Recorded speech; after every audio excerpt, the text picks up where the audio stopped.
ETF versus mutual fund आपके लिए कौन सा विकल्प बेहतर है? निवेश की दुनिया में दो लोकप्रिय विकल्प हैं, ईटीएफ एक्सचेंज ट्रेडेड फंड और पारंपरिक म्यूचुअल फंड। दोनों में निवेशकों का पैसा एकत्र कर बाजार में लगाया जाता है। दोनों ही securities and exchange board of India SEBI SEBI के नियमों के तहत संचालित होते हैं और दोनों का उद्देश्य लंबी अवधि में संपत्ति का निर्माण करना होता है। फिर भी निवेश का अनुभव और तरीका अलग अलग होने के कारण इनका असर भी अलग अलग पड़ता है। पहला, ईटीएफ और म्यूचुअल फंड में बुनियादी अंतर। ईटीएफ शेयरों की तरह स्टॉक एक्सचेंज पर लिस्ट होते हैं। इन्हें डीमैट और ट्रेडिंग अकाउंट के जरिए बाजार के समय में कभी भी खरीदा या बेचा जा सकता है। इनकी कीमत दिन भर बदलती रहती है।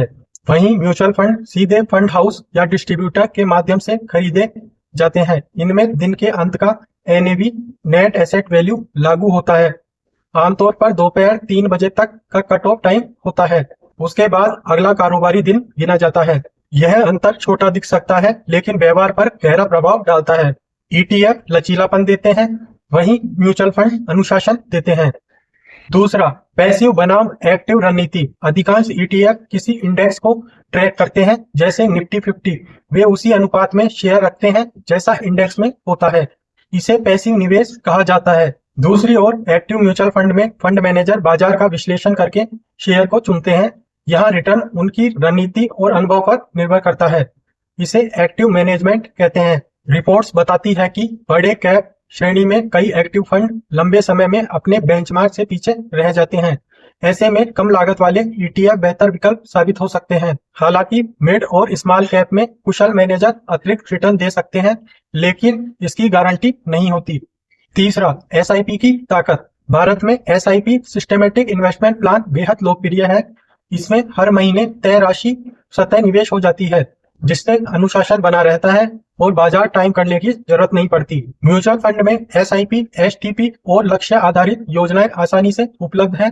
ETF में ऐसी ऑटोमेटिक सुविधा सामान्यतः नहीं होती, इसलिए लंबी अवधि के लक्ष्य जैसे रिटायरमेंट, बच्चों की पढ़ाई या घर खरीदना के लिए म्यूचुअल फंड ज्यादा सुविधाजनक हो सकते हैं। चौथा, लागत की लंबी अवधि पर असर। ETF आमतौर पर कम खर्च वाले होते हैं। कई इंडेक्स ETF का एक्सपेंस रेशियो 0.05% से 0.2% तक होता है, जबकि एक्टिव फंड 0.5% से 2% तक शुल्क ले सकते हैं।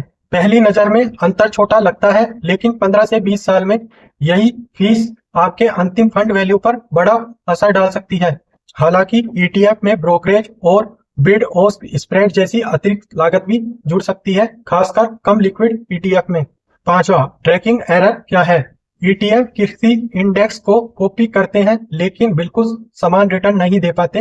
इंडेक्स और ETF के रिटर्न के बीच का अंतर ट्रैकिंग एरर कहलाता है। जितना कम ट्रैकिंग एरर उतना बेहतर, क्योंकि इसका मतलब है कि फंड इंडेक्स को करीब से फॉलो कर रहा है। छठा, लिक्विडिटी फायदा या नुकसान।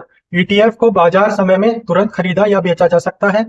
यह अनुभवी निवेशकों के लिए फायदेमंद हो सकता है, लेकिन यही सुविधा घबराहट में जल्दी बेचने की गलती भी करवा सकती है। म्यूचुअल फंड में रिडम्पशन दिन के अंत में होता है।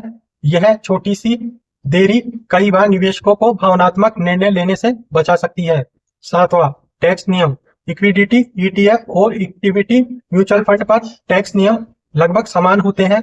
1 साल से कम रखने पर short term capital gain tax, 1 साल से अधिक रखने पर long term capital gain tax.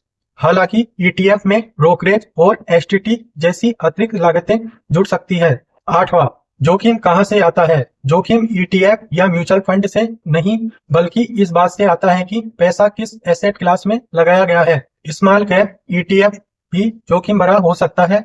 संतुलित हाइब्रिड म्यूचुअल फंड अपेक्षाकृत स्थिर हो सकता है। सबसे पहले एसेट एलोकेशन तय करें, फिर यह चुनें कि आपके लिए ETF सही है या फिर म्यूचुअल फंड। अगर आप कम लागत, लचीलापन और इंडेक्स आधारित निवेश चाहते हैं तो आपके लिए ETF सही है।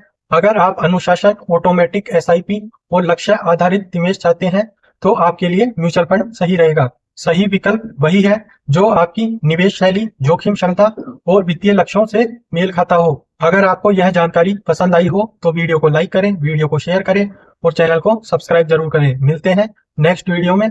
Thank you.